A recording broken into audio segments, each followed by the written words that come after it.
Williamson, who seems to have gone under a body transformation. Another one, maybe like a Luka Doncic type situation. This is his media photo from last year and his media photo from today. How we feeling about Zion Williamson's new look? I know Ozempic when I see it. Oh my God. I know Ozempic when I see it. I do. I saw Serena Williams at the Super Bowl this year. I said Serena looked different. She came out with one of them GLPs. Shout out to Serena. Shout out to Alexis. Alexis are good people. I know Ozempic when I see it. I don't even need these glasses for Ozempic. I can spot Ozempic without these. And I'm not going to say it's Ozempic because I don't want no defamation suits. I'm just going to say I know Ozempic when I see it. And I mean, that's something. That's something. And I know a bullshit take when I see it. See, not real talk. See, that's the shit that gotta stop, man. You know what I'm saying? You want to sit up here because you want a hot take, because you want to be funny. You know Ozempic when you see it. No, this Ozempic right here when you see it. A person who doesn't play the game of basketball no more. Is he allowed to? Are you allowed to do Ozempic if you're a player? I don't think so, bro. Not unless it's probably prescribed, unless you have diabetes or something to that nature. But here's the problem that I have. I'm glad we ran that clip because it's a perfect example. We've been tearing Zion down, right? And rightfully so. Accountability has to be there. He's done a lot, right? I was one of them. I said that the Pelicans, but the thing that he did that we have to applaud, not only is he in physical shape, he has a different mentality now. He's in a better place mentally. He cleaned house with all the people who was in charge and doing all. No, he cleaned that out. You know what I'm saying? He's represented by Bill Duffy. Bill Duffy, if you know anything about Bill Duffy, one of the best agents to ever do it, who's going to hold his guys accountable, who's going to tell them the real, tell them the truth.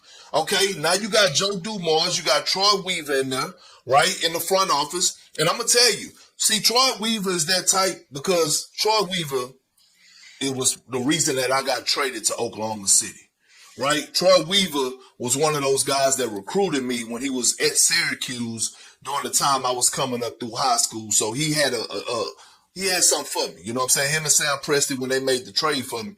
Now, I used to smoke a pack of Black & Milds a day when I was playing, okay? I used to smoke, real talk. Hey, Richard, you know what I'm saying? Ali, I'm opening up here. I used to smoke a pack of Black & Milds every day. You know what I'm saying? And Troy Weaver called me in his office. When I got there, he said, big fella, listen, that ain't it. That ain't it. I need you to cut that out. I need you to get your shit together. Put down the Black & Milds. We getting all the complaints from you because you smoking in your hotel rooms. Get your stuff together. We need you. We're trying to win something here. So I'm bringing that up because Troy Weaver's going to have that type of connection and that type of conversation with Zion that Zion need. See, Zion didn't trust nobody in that organization last year. And no shots at Griff. I like Griff as a person, David Griffin. I like him as a person, but it's just a different type of voice that's around that organization that Zion need, along with the relationship of Bill Duffy. I'm happy. I'm excited to see Zion, and I'm proud of the hard work for him to come back in shape. Should he have been out of shape? No, but he was. He took accountability, and he looks phenomenal right now. I echo what Perk says about being proud of Zion. I'm proud of any player that wants to maximize his potential. I think too oftentimes we were wanting it more for Zion. I think there were people pleading with him. Like, I'm sorry, I don't think you're being overly critical when you're like, hey, we've lived this game. We've seen players from top to bottom, from high school, college, pros. It's like you have a special ability, but there's also a certain level of maintenance that you're going to have to maximize that ability. And it'll be very visible, as with a guy like Luka, if you are not maximizing it. It doesn't mean that you're not good. It doesn't mean when you step on the court you're not averaging 25. Doesn't mean that Luka's not all NBA. Doesn't mean that he's not a future Hall of Famer. But every basketball player, if your body fat for your body type is 10% and you're playing at 16%, you're not the best. You're not the best. You're not the best version of yourself, and we can see it in your performance. Yeah. That's where the criticism comes, because it's like that's changing your diet. That's this. There's these. And it's like, look, everybody has something different. Certain players can eat Allen Iverson or those Kerry Kittles. Those guys can eat anything that they want. But they can build muscle to save their lives. There's some guys that can build muscle, but they got to make sure that they don't get too big, too strong because they got to stay quick. We all got to make sacrifices within our body types. And so we can see when someone's not doing that. And that's all it was. And it was leading to injuries. It was leading to underperformance. There was off the court issues. So I'm proud of him that he's trying to be the best version of himself because you can physically see it. I think from a big picture scope, the question still does remain. And it's something that, as we were starting this podcast, a prove it mentality that still is with him because of his track record. In terms of when I asked the question, does it feel different this time? Oh, he's on the clock. He's on the fucking clock. Make no mistake about it. Now, we can give him all the credit in the world. But this year, he's going to have to show up and show out and show that he actually wants to be the face and they could trust him to be the face of this organization. Or I believe that they're going to actually do it this time and move on from him if things don't work out. Because it's time. Like, it's only so many chances you could give a guy. All right, here you go. We got you a new group in here. We got, all right. Because they put talented players in there. They put talent in New Orleans. They had Brandon Ingram, C.J. McCollum, DeJounte Murray. Trey Murphy. They were putting talent. There's talent, there was talent there. So it wasn't like he was in a spot where he was playing by himself and their team wasn't, it's like, no.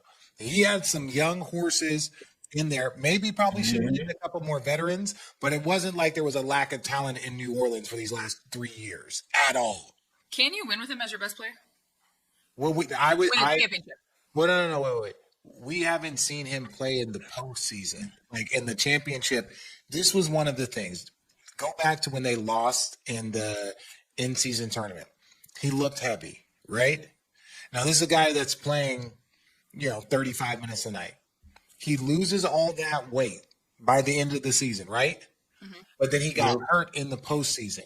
And the reason why, humbly, is for a lot of athletes, I won't say him. I won't point at him. I'll say athletes.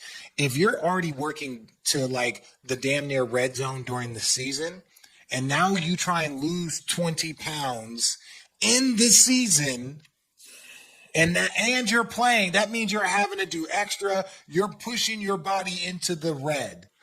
And then you get a soft tissue injury at the end of the season because you've been pushing your body instead of taking care of your body, being in a good, consistent shape throughout the season. Now, when you want to push it to the red, that's because of your performance, not because he had no extra juice. That's when the soft tissue injuries, when you do all of those things to try and get back, And it's crazy. It's crazy because as a guy that went through it, I remember it was me and Big Baby. We got in Boston. We had to weigh in every fucking week, right? We had to weigh in body fat test. And you have to do so much, meaning when you're trying to play catch up through the regular season. So that means nighttime at the practice facility getting 30 minutes on the elliptical, right? It means getting there early because you got to do that damn Versa climber, you know what I'm saying? That'll wear your ass out before you go on the floor.